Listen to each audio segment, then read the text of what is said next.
Right?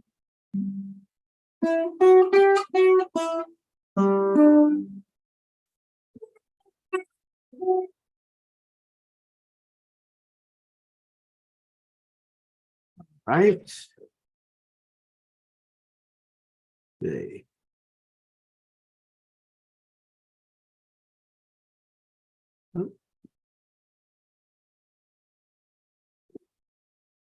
Let's find a song. Oh, again, here's one of my favorites. Shri Guru Vandana.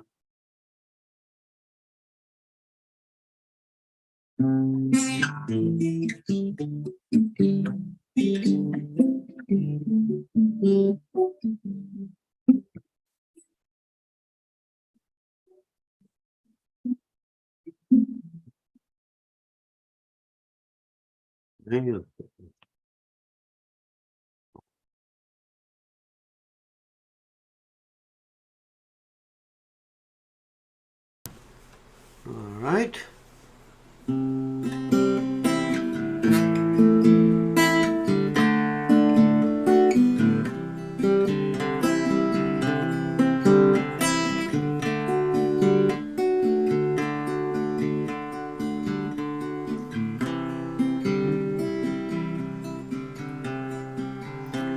Shri Guru Charana Padma Alavakati Sama Madanui Savatana Mate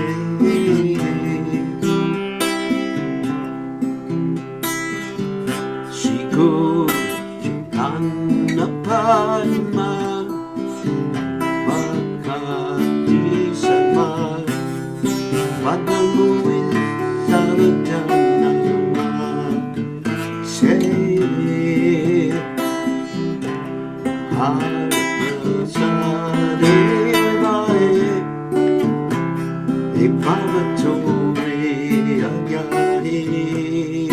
Krishna Prabhu Hoite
Bandhu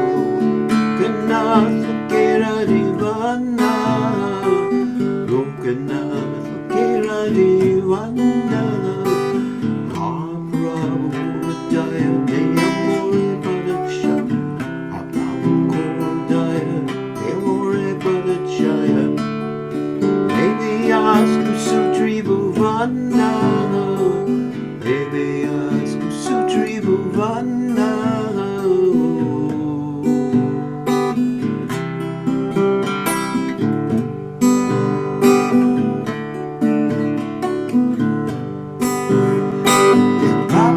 Prabhupada, Prabhupada, Jaya Prabhupada, Prabhupada, Jaya Prabhupada, Prabhupada, Jaya Prabhupada, Prabhupada, Hribo,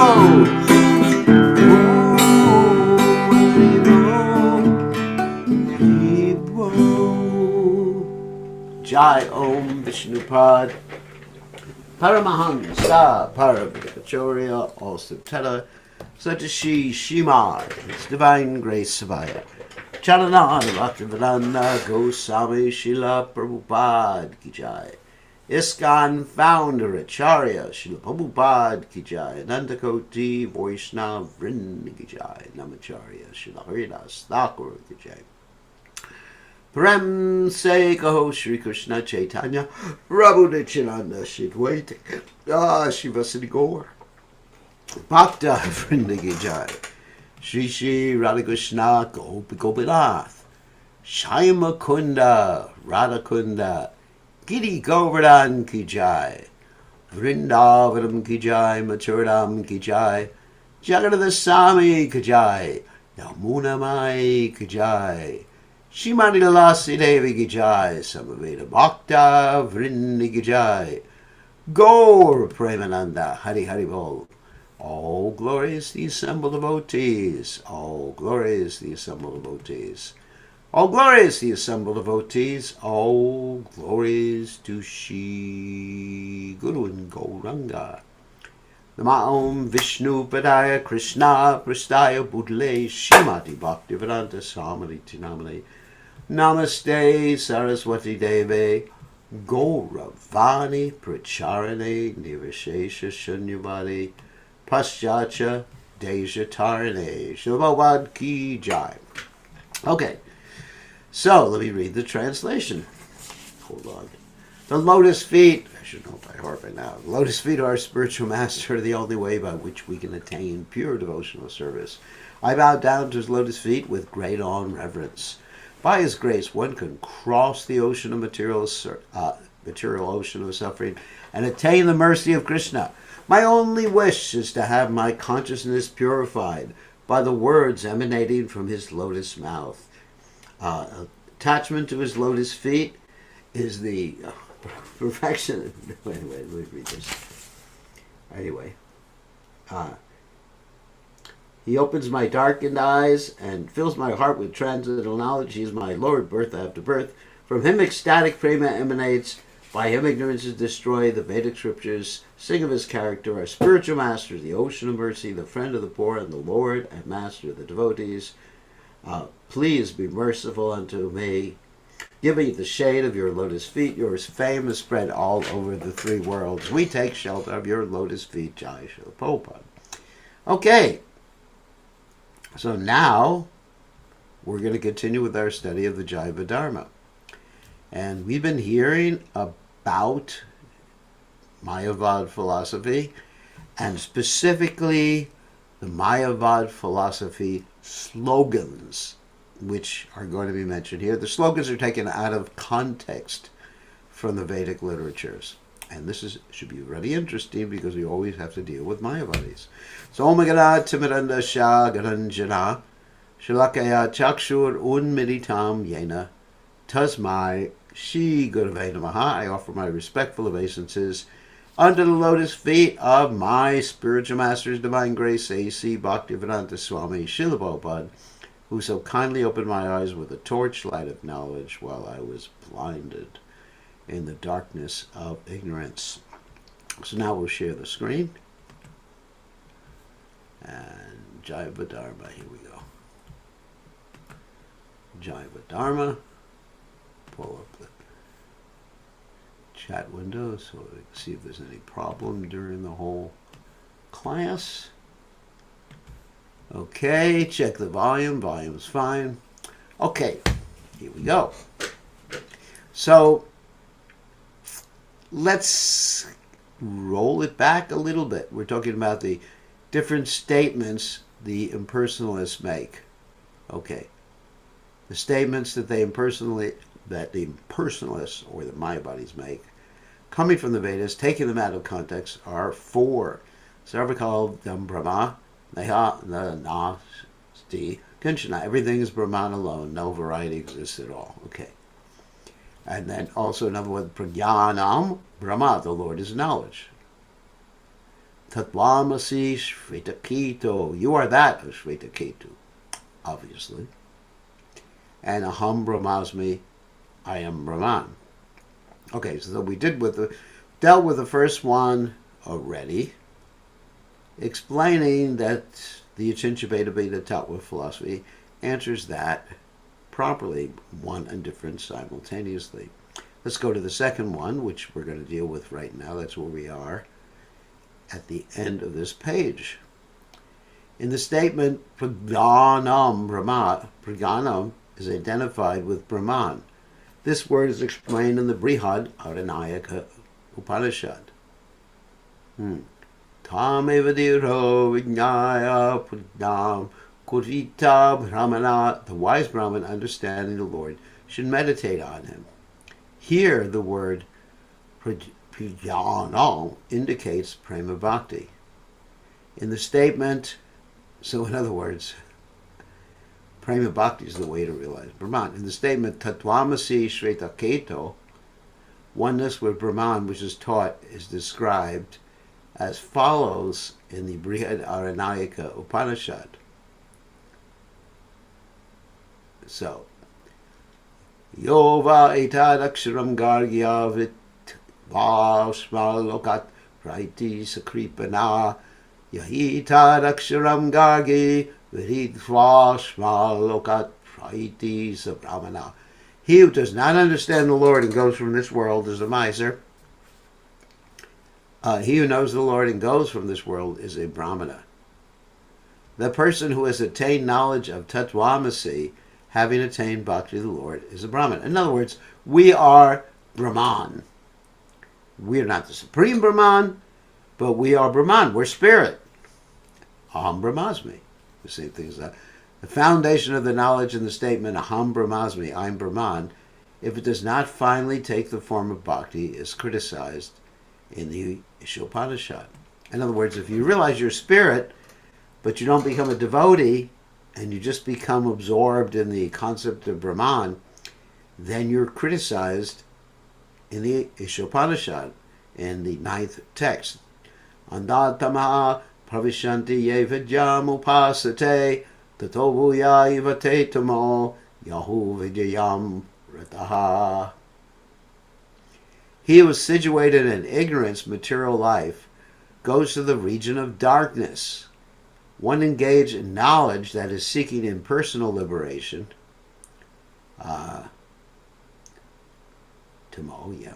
goes even to a darker region. Ooh. So in other words, it's worse to be an impersonalist than to be just a gross materialist. And the reason it is worse is that you go to a darker region. But the main reason it's worse is that a person, or my body in this particular case, is blaspheming the Supreme Personality of Godhead. So when one blasphemes the Lord, then that's about the worst thing you can do, because you're committing an offense. And when you commit an offense, you lose your ability to understand Brahman. The person who, while worshipping ignorance, avidya, does not know the spiritual nature of Atma, enters terrible hell.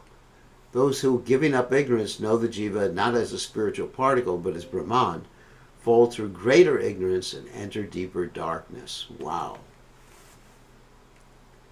The person who is worshipping ignorance, in other words, just completely immersed in ignorance, and does not know the nature of the soul, goes to hell. Those, not eternally, of course, but those who understand the Jiva as spiritual, but think that the Jiva is not simply a spiritual particle, but he's the whole, he's God, that's worse. And they go to a far worse place than hell. Don't ask me what that place is. Actually, I'll tell you what that place is. That place is the Brahmajyoti. Brahmajyoti is far worse than hell, because in the Brahmajyoti you'd have no ability to think, to feel. It's like Novocaine for the soul. The Vedic scriptures are unlimited.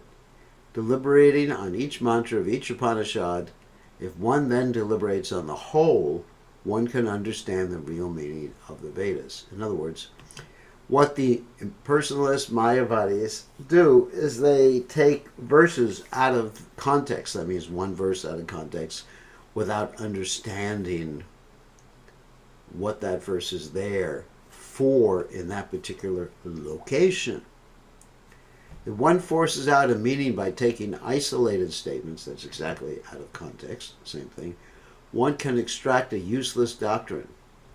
Thus, Mahaprabhu, that's Lord Chaitanya, after deliberating on all parts of the Vedas, taught the supreme tattva truth of simultaneous difference and non-difference between the jiva matter and the Lord. That's, of course, Achincha Veda Veda Tattva. Now, one may, well, here's the question that was raised the other day. Yeah, the same question was raised to me privatamente, that means privately, was, is there any direct reference to Achincha Veda Veda Tattva in the Vedic literatures? Is there that statement, Achincha Veda Veda Tattva? And then I answered, there's not the direct statement Achincha Veda Veda Tattva, but it's borne out by many of the Vedic verses. And here are some of the Vedic verses. So Brajanath asked the same question. That was Nalini Kant who asked that question, who may be watching now, I'm not sure. Brajanath said, can you please show clearly the Achincha Veda Veda Tattva mentioned in the Shrutis? Is it there? I want to see it mentioned. So there are many Shruti statements which indicate non-difference, such as Sarvakal Idam Brahma, this Brahman is Atma, everything is Brahman, in other words. That's non-difference. Atma Vedam Sarvam, it is everything. And there's another statement. Sadeva Somyedam Agra Sidekam Ivaditiyam. Only Brahman existed in the beginning. It is one without a second. Chandogya Upanishad. So this is half of Achincha Veda Veda Tattva. Achincha Veda Veda Tattva means one and different simultaneously. So he's presenting half of it. And then you get the other half, I assume. Chandogya Upanishad 621. Also, Eko Devo Bhagavan Varenyo Nyoni Svabhavan Aritishtatcheka. There's one Brahman, he remains one because of being the cause. So now we're going to get to the difference statements. So how to reconcile them both? That's called hermeneutics. Because if you took one out of context, or several of them out of context, you'd have the wrong impression. So you've got to reconcile apparent difference of opinion, or different statements that appear to contradict each other, whereas they don't. There's also countless Vedic statements indicating eternal difference. Om Brahmavid apnoti param. The knower of Brahman attains the supreme. That's the Taittiriya Upanishad 211. In other words, there's a knower and there's Brahman. And there's an attaining something that's different, which is the supreme, obviously. Mahantam vibhumatmanam matva diro nashochyate. A wise man, having understood the all-pervasive great one, does not lament. So in other words, the difference between the wise man and the all-pervasive great one. Kathopanishad 1:2-22. Satyam jnanam anantavarama yo veda nitam guhayam paramam vyoman shosnute sarana kaman Saha Brahmana Vipashyata. He who knows Brahman, which is true, infinite knowledge, which resides in the heart and in the spiritual sky, enjoys all happiness with the all-knowing Lord. In other words, there's a distinction between he, the person who knows Brahman, and the all-knowing Lord and Brahman. Another difference here is Yasmat param na param asti kinchit yasman nanhiyo nachayo sti kinchit. There's nothing superior to him. There's nothing different from him. There's nothing smaller than him. There's nothing larger than him. Wow, that's a pretty wonderful verse. That's, of course, Krishna. There's nothing superior to Krishna. That's the Shvetashvatara Upanishad 3.9. Vriksha eva stabdo divi tishjatje kas tenedam purnam purushena sarvam. The one Lord remains in the spiritual world solid as a tree. By this Lord, the world is created. So, there's a difference between God and the creation. So there's also duality being described here. So the dualists, they just take these verses, and the monists, they just take the previous verses to justify. So everybody, what do they say? Different shloks for different folks. People pick their own verses out without understanding the totality or the Vedanta. Vedanta means the conclusion of the Vedas. That's why you have the Vedanta Sutra, because the Vedanta Sutra gives the conclusion, and that's why you have the commentaries on the Vedanta Sutra. Pradana Kshetragya Patir Gunesha. He is the Lord of the Gunas, the Master of the Jivas, and Pradana. So really, Pradana Kshetragya. He's the knower and the Lord. Okay. Hey, that's interesting. There's actually a little bit more in here. He's the knower of the Pradana, and the Lord of the Pradana, and Master of the Jivas. Well, actually, Kshetragya can also mean the Jivas, in addition to Pradana, in addition to the material energy, and Guneshaha, and Master of the Gunas. Okay, which is what stated there, Shvetashvatara Upanishad. Tashayashat Mavanante Tanam Swam. The Lord shows his form to him. That's from the Katha Upanishad. So in other words, there's the Lord, his form, and the perceiver who has seen the Lord's form. So there's a difference. Tamahora Griyam Purisham Mahantam. They call him the Supreme Great Person, the Shvetashvatara Upanishad 3.19. So Purisham means person. Yatatyat Yatoratan Vyadadat Chashvatibya Samabhya. The Lord has established all real objects eternally. Yeah, it's Upanishad, 8th verse. Naitarak Sham. Naitarashakam Vigyatum Yadeka Yaksham. I could not understand this Yaksha, the Lord. That's from the Kena Upanishad. So there's so many verses here that justify the duality. Asadva idamagraha sittato vaisada jayata tadatmanam swayamakurutu ta tasmat tat sukatam yata. In the beginning, only the Lord existed. The world existed previously in a subtle form. From that, the visible world became manifest. The Lord produced himself. Therefore, it is said that he created well. That's the Tatitriya Upanishad 2.7.1. And then another famous verse from the Shvetashvatara Upanishad, Nicho Nichanam Chaitanas Chaitananam, which Prabhupada quoted quite often. He is the chief eternal among eternal beings. And then another one from the Mandukya Upanishad, Saramitad Brahmayam Atma Brahma Soyam Atma Tatushpat. The world is dependent on the Lord. The Lord is Atma, self, he takes four forms. I am Atma Sarvesham Bhutana Madhu. The Lord is sweetness for all beings. Wow. That's a pretty nice verse in the Brihad Aranayaka Upanishad 2.5.14. So the Vedic scriptures are beautiful in all parts. One should not reject any portion of the Vedas.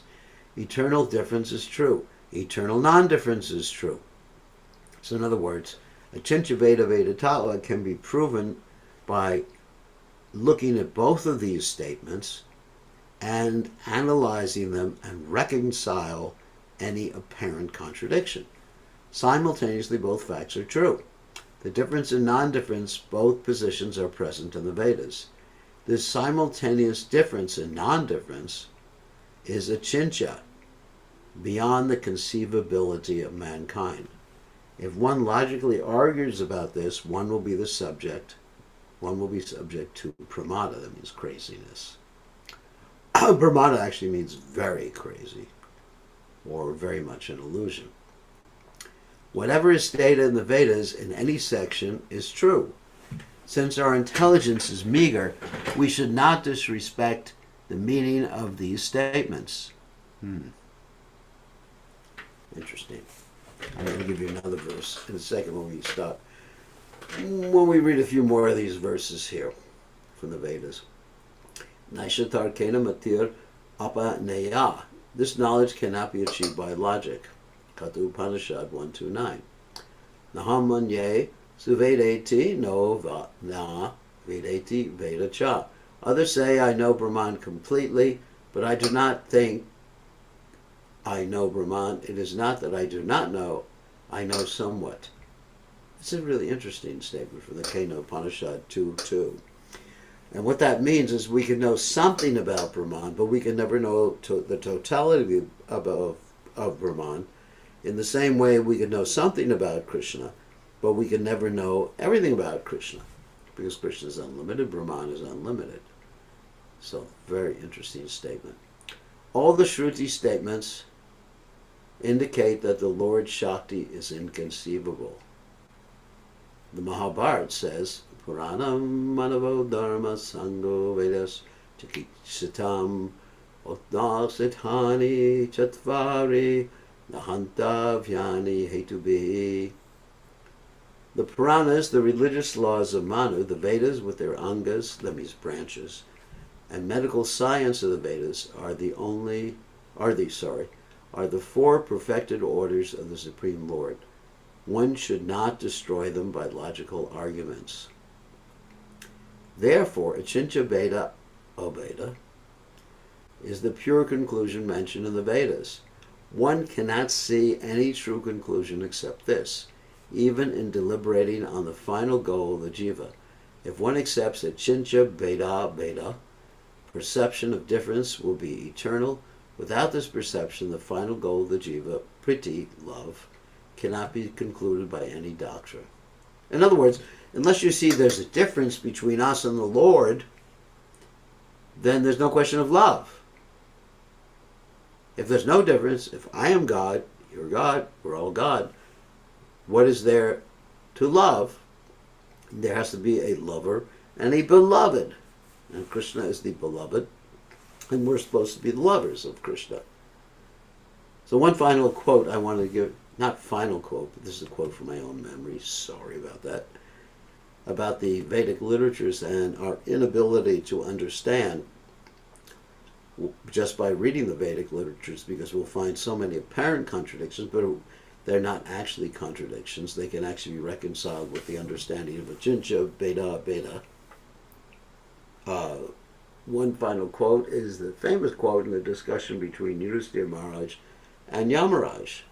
And the statement is made, Tarko Pratishta Shuti Na Vivina, that one cannot understand the truth simply by reading or understanding or studying the Vedas. But one can understand the Vedas and understand the truth by Mahajaniyena Gata Sapanta, by taking shelter at the lotus feet or taking instruction from the great souls, like His Divine Grace Srila Prabhupada. So this is very interesting. Next question. Brajna said, what is the reasoning and pramana, but that's the evidence, for priti, love, being the final goal of the jiva? So in other words, the final goal of the jiva is love, which means there's a difference between the lover and the beloved, which I said before. The Vedas say, so Babaji's backing this up through or with a Veda quote, Prano yesha sarvabhutarivati vijnanam vidvan bhavate nativadi atma krida atmarati kriyavan esha brahma vidam varishta. The Lord is He who appears with all beings.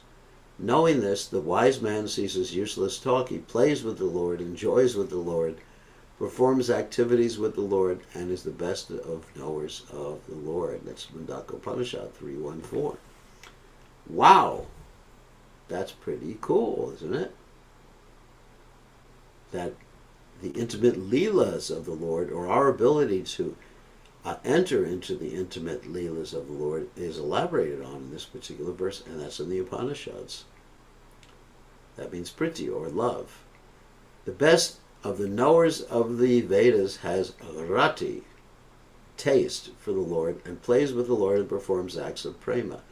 This rati, atma rati, that means the taste of the self, is priti.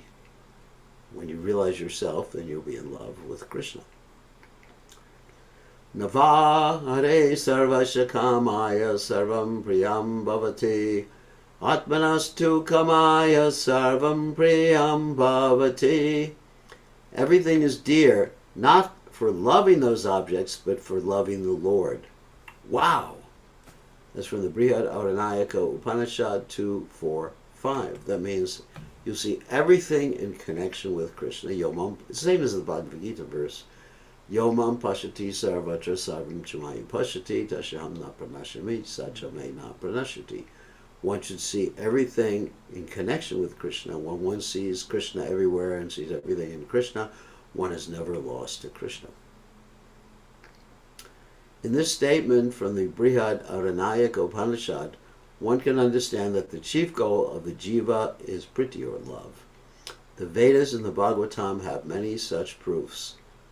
Tattatriya Upanishad 2.7.1 says, Ko yivanat ka pranayat yadesha akasha ananda nashat esha yivananda yatsi. If the infinite Lord did not exist, who could inhale or exhale? The Lord alone is the cause of bliss for the jiva. In other words, if you want to be happy, there ain't no other way to be happy.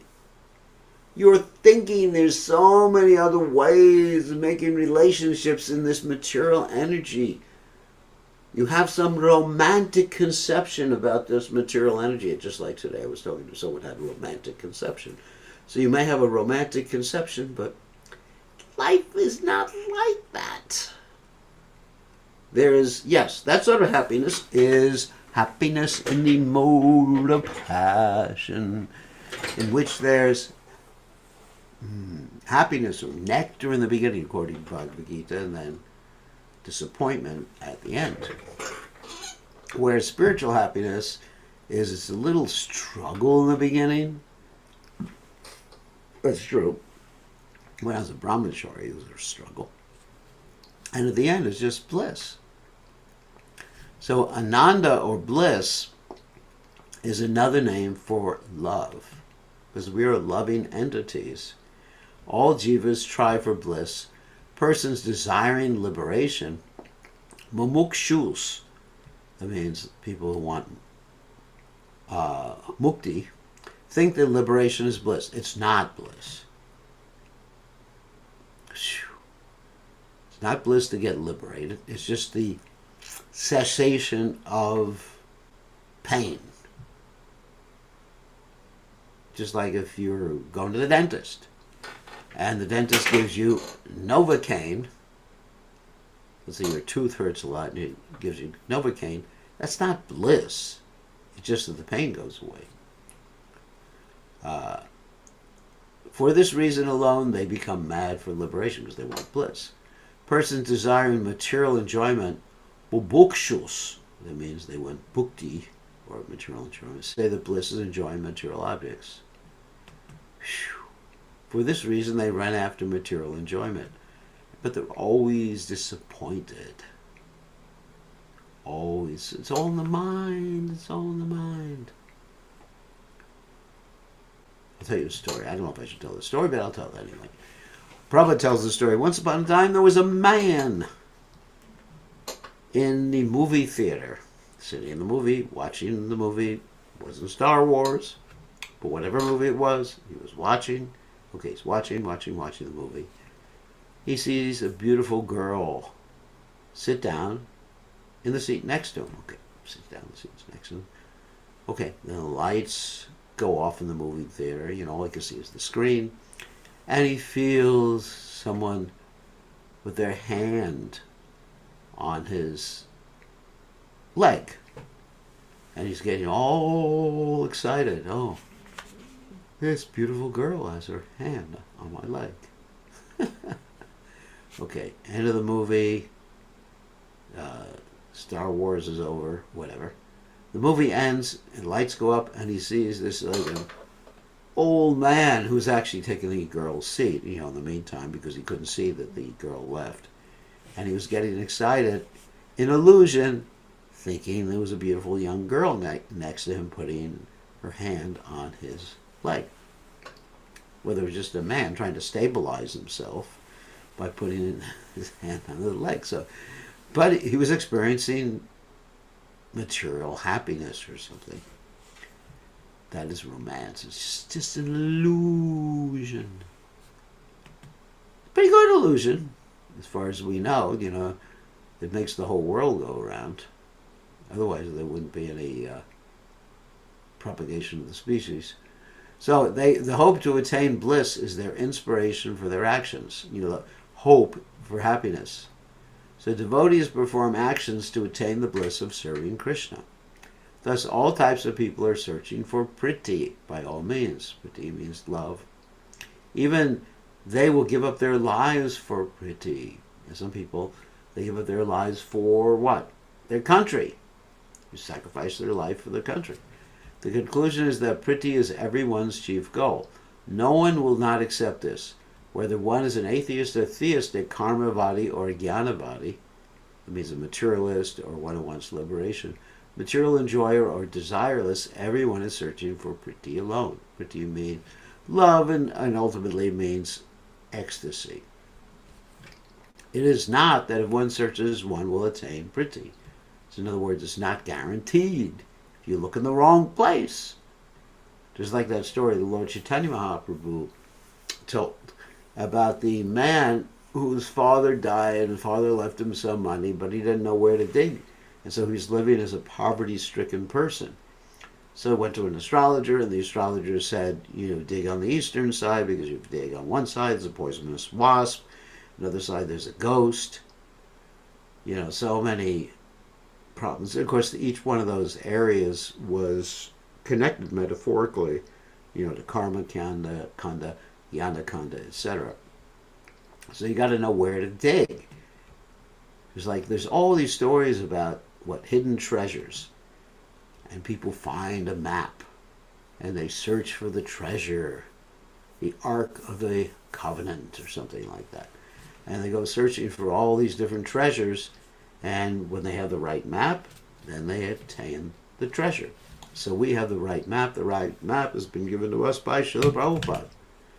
But it's not that everybody who's searching is actually on the same platform, or everybody who's searching will attain the same goal. You know, sometimes the Mayavadis and personalists, whatever they are, they say all roads lead to the same goal, or it doesn't matter, yatamat tatopat, I'm okay, you're okay, everybody's going to achieve the same goal. No, it won't. Or sometimes they say everybody's on the same road. And even if that was true, some people are going in one direction on the road, some people go in another direction, some people are crawling on the road, some people are walking on the road, some people are taking a car on the road, and some people are taking a jet plane and don't have to take the whole road. The Kamavadis think that Swarga gives Priti. So, Swarga means heaven. You want to go to heaven. But after punyas are exhausted, in other words, after good karma is exhausted, people in heaven come back here. It's not eternal. Got news for you guys. Go to heaven ain't eternal. As soon as the karma runs out, you get kicked out, your garland fades, and that's it. You're back here again in some lady's womb. Thus they can understand their mistake, not obtaining Priti, this nectar of love from wealth, sons, fame, strength on earth. They imagine the happiness of Swarga. So it's not going to happen here. I can see nobody's gotten happiness here. So maybe a heavenly planet, something better. When they fall from Swarga, in other words, when their good karma runs out, they develop a great respect for happiness on a higher planet.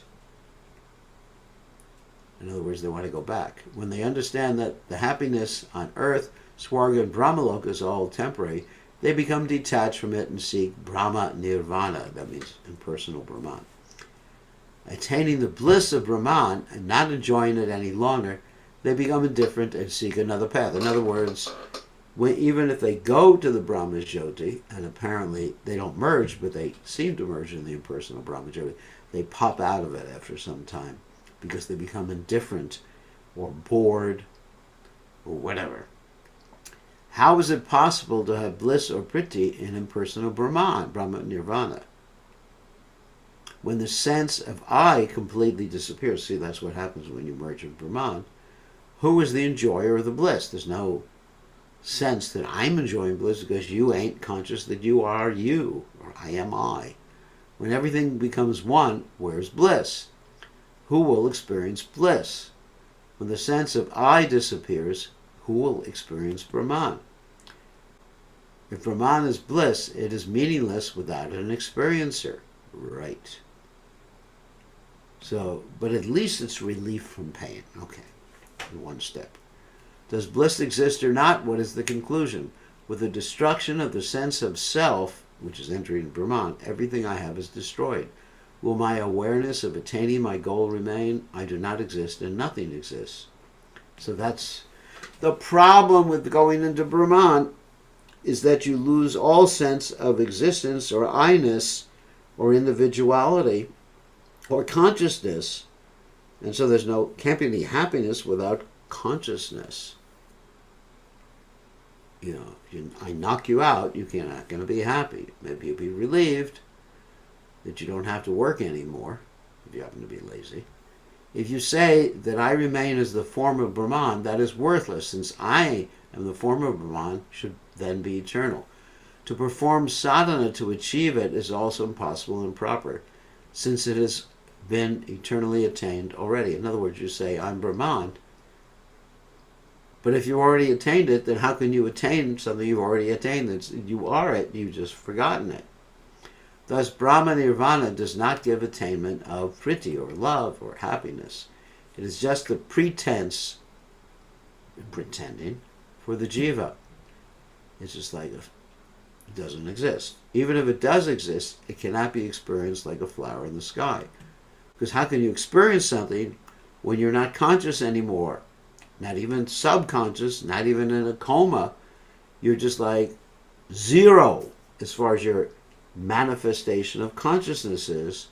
So there's no happiness when there's zero manifestation of consciousness. It's just like dreamless sleep. There's no manifestation of consciousness. In the dreaming sleep, at least you have consciousness, and there's a possibility you may think you're happy because at least there's an I in there. So this world is like a sleeping condition, a dreaming condition. So in bhakti alone, one could see that the goal is achieved. Bhakti's final state is Priti.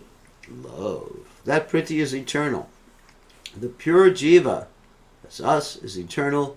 Pure Krishna is eternal, and pure Priti is eternal. Joy. Once we get it, there's no losing it. By accepting Achincha Beta, the eternal nature of prema is established. In other words, if you understand that everything is one and different from the Lord simultaneously, you, the Jiva, are one and different from the Lord because you have the same nature, but you're a different quantity. But you're eternally different, and you're eternally the same as the Lord. Same, it means the same nature. You're part and parcel of Krishna. Then you can establish prema. When you understand, yes, because when you understand that, you understand your connection with the Lord. Your connection is one of seva, or service. To understand it means to realize it. To realize it means to act in terms of the realization. Otherwise, the final goal of the jiva, which is priti, would not be eternal, and its existence would be destroyed. In other words, if we're the same thing. If we're the same as Brahman, and we merge in Brahman, and we lose our identity, there's no sense of I, and there's always a sense of love. Love means there's a person and an object of love, or lover and beloved, as I said before. Because of this, all scriptures confirm the true conclusion of Achincha Beta. Deliberating on prema, Brajanath, filled with the highest bliss, returned home. So this is actually answering the question that someone asked me the other day. So I'll just read the footnote and then we'll take questions. If a goal is achieved, it cannot be eternal. It has a beginning. But if it is not eternal, it cannot be spiritual, since everything spiritual is eternal. However, prema can be achieved and can be eternal, in reference to the Brahmajyoti.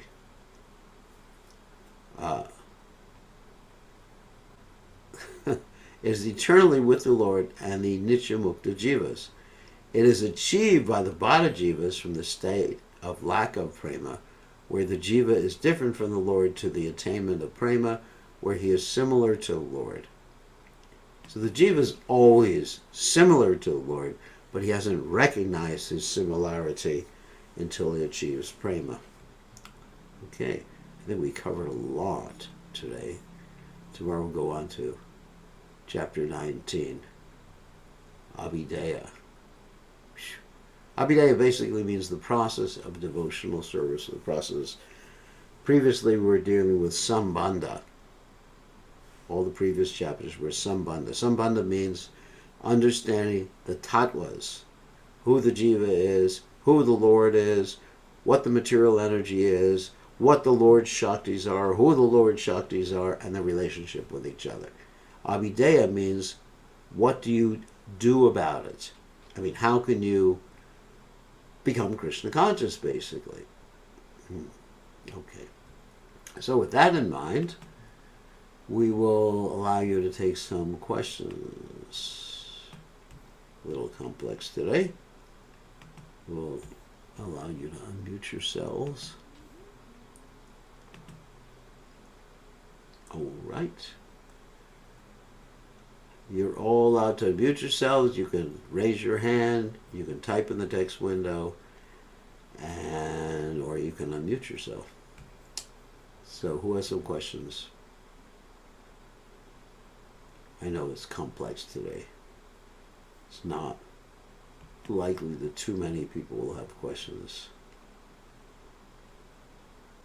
It's pretty complex philosophy, and I went through rather quickly. So, okay, hope it's about the subject matter of today's class. We talked about like Brahma, like attaining the Brahman. There is no bliss in Brahman when you attain it, because the I is totally gone, so you can't experience the bliss. That's of right. that. That's the essence. But the people who are like this Mayavadi or Shankaracharya, who are in the process of going there, do they experience any bliss when they are not like being attached to the material energy, like Well, first of all, Shankaracharya is Lord Shiva. He's a devotee of Krishna. He's always experiencing bliss because he's teaching Mayavad philosophy as a service to Krishna. So he's not going to the impersonal Brahman or thinking of merging the personal Brahman in spite of his presenting that particular philosophy. So he's always experiencing bliss. So don't lump him in with everybody else. What the Mayavadis or impersonalists are experiencing is basically a relief from the distresses of this material world. You know, it's a relief. I mean, even, all right, apart from Mayavadis, you know, I'm not a Mayavadi, you're not a Mayavadi. But when we see or experience pain in this world and we understand it's temporary, even in that understanding gives us some relief. Such pleasures have, you know, they come and go, or pains, they come and go, and then ultimately we're not the body. That's a relief. I mean, I mean, for example, you know, I'm getting a little old, the body's getting a little older. So when I think I'm not this body, it gives me some relief. So there's a, you know, there's some pleasure there. Thank God I'm not this body. Thank God I'm a spirit soul. That's even before I begin to understand that I am a servant of Krishna. But there's a, you know, relief. It's sort of relief, and that's pleasurable. Being relieved of pain is pleasurable. I remember some time ago, I had a little bit of a toothache, and I put some clove oil. I don't know if you know what clove oil is. Anyway, put some clove oil on the toothache and it went away. I felt so happy that the toothache went away. But after, I mean, I would say after a day, I forgot that I was in pain, and then being without a toothache did not give me happiness anymore. So it's like that. You know, when the pain dissipates, then it's like a relief. Or as Lord Chaitanya Mahaprabhu stated, like when they used to punish people by putting them in a dunking stool and putting them in the water until they could hardly breathe, that they couldn't breathe, but until they were practically dead, and then raising them up they could breathe, and that was a relief. That was experienced as positive happiness. So in personalness, certainly it's a relief.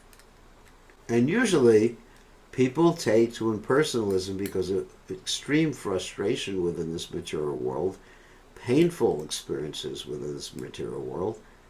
They want to void it out or eliminate any sort of, because just thinking gives them pain, or remembering what they went through gives them pain. So here's a goal that, you know, wow, it can all be over.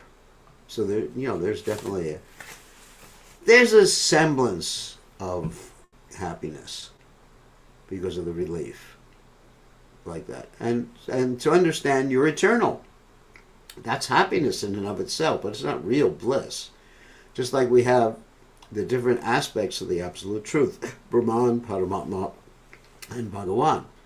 Brahman, or realization of Brahman, gives one eternality or understanding of eternality. And that's a big relief. It's a, you know, it's a type of happiness. And then understanding Paramatma gives one some knowledge of the material world, the knowledge of the Lord, and understanding Bhagawan gives you Ananda. So that's where we get our Sat, Chit, and Ananda from. Sat, Brahman; Chit, Paramatma; Ananda, Bhagawan. Okay? So yes, there is some happiness. So let's, someone else does a question. Here's Divine. Says something like, the Lord existed, but the world existed subtly. What does that mean? Which world were they talking about? Okay. So this material world exists in an unmanifest state, which is subtle. It's something, I don't know if anyone's ever studied Plato here. And he talks about the world of forms. The world of ideas, or the world of forms. Anyone who studied Plato, you know, little Greek philosophy for you. So it exists in this subtle form, just like an idea. Let's say if we have an idea, okay. I have an idea of, what do I have an idea of? A pink mountain. And that idea, the pink mountain, exists in a subtle form. Of course, when the Lord thinks of something, and you could say it exists in a subtle form, but it has a real existence too. So, in other words, the material world exists in a subtle form, just like we have subtle material energy. You know, earth, water, fire, air, ether, mind, intelligence, and false ego. They're the mind, intelligence, false ego are the subtle material elements. So another explanation of that is at the time of this dissolution, when the material world doesn't exist grossly, there's the pradhana, which is the subtle form or the unmanifest state of the modes of material nature. Whew. A little complicated there. So that's my explanation of it. It's a subtle form. I mean, I guess an example that I gave, like when I think of something, that object exists in a subtle form. It's not totally false. It's a subtle form because the thought is a subtle form of an object. It exists as thought, but it exists. And that's a subtle form. And just to reiterate, when the Lord thinks of something, it exists, and it actually has much more existence than my thoughts do, too. And if the Lord wants to manifest it in a gross form, then it gets manifested in a gross form. Just like it says that when the Lord, Vishnu, is lying down in the causal ocean, that he's dreaming, and we are in his dream. That's pretty far out. And there's something like what we call the simulation hypothesis. We're in the Mahavishnu's dream in this material world. Wow. And when he wakes up, he breathes in, and all the universes enter into him, and they exist in the subtle form. So, okay, and our friend who asked the questions is thanking me in a private message for answering the question he had about whether the Vedas corroborate this point about Chincha, Achincha, Beta, Beta. Okay, one final question, because it's time. Krishna Priya, Devi Das, you have a question? You can unmute yourself. Yeah, good day. Please accept my obeisances. So one thing I was reflecting upon was that like you were explaining about how, when people take to these different processes, that it's like a relief from, relief from the suffering of this material world. And so they're attracted in that way. And I know often it's come up, and I remember even in my early days in devotional service, it would seem to me that like the people that were practicing the yoga or these different yogis, that everybody would have a smile on their face, and, they would become to the point of being equipoised and, Brahmabhuta, where nothing bothers them, and they're very peaceful and very tolerant. And then it would seem to people that the devotees are running around like crazy, and, and there's so much going on all the time. And then when we read the books like we've been reading about in Srimad Bhagavatam about what's going on when Krishna leaves Vrindavan. And so it seems like it's a real paradigm switch, that when you do reach that level of prema, that it'll be anxiety, but it'll be spiritual anxiety. But because we don't have a concept as long as we're materially conditioned, we don't have a concept of what real prema is, or what real ecstasy is. So there's that tendency for impersonalism without realizing it. Yeah. I mean, I can give the example that, let's say you have no friends in this world. Let's say if someone has no friends in this world, there's nothing to worry about. no friends, no family, nothing to worry about. So would you take that position rather than having friends who actually need some care, they have some concerns? Would you actually want to have that position where you have no friends, as compared to a situation where you do have friends and you have to be concerned about them and take care of them and everything like that? I think you would. I mean, you could also say that with a parent and the children. I mean, the parent, you say, your child is causing you so much anxiety. Okay, can you be in a, would you like to be in a situation where there's no children and no anxiety? Because a relationship is ultimately much more relishable than no relationship. But relationship means anxiety. Like the spiritual master and the disciples. Yeah, and relationship means anxiety. If it's an anxiety of love, would you rather have the anxiety of love or no anxiety and just be like a blah? And that's what these people, they're just like blahs. Some blank smile on their faces. There's no love. I mean, I'm sure they have a need for love, but they're not aware of that. But there's no love. I mean, like, for example, I could say to someone, well, don't get married, because if you get married, you're going to have to work a job, you have to struggle, you're going to be in anxiety. Come on. Just have a peaceful life like me. Of course, I don't have a peaceful life. So I could say that to someone. You choose that. Why take all that trouble? Because they want relationship, which is more relishable, even though there's trouble and struggle and disagreements. That's the enjoyment in life. The enjoyment in life is emotions. Being emotionless is not enjoyment. It's just I don't know what is this blah existence. Okay, so we should